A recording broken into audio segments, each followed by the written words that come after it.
আপনারা দেখতে পাচ্ছেন 15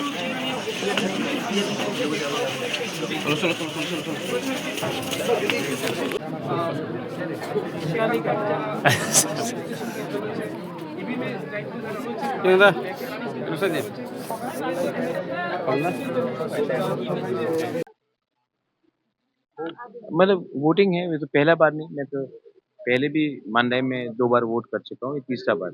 आपको क्या लगता है कि इस साल में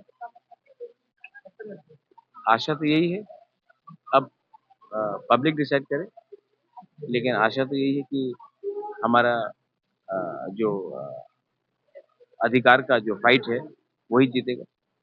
आपकी टीम को लेकर लोगों को क्या मैसेज है आपकी तरफ डोंट फाइट।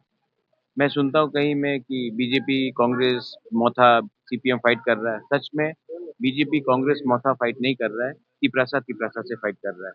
जिस दिन तिपरासा तिपरासा को नहीं मारेगा, उस दिन असली थानसा होगा। Thank you so much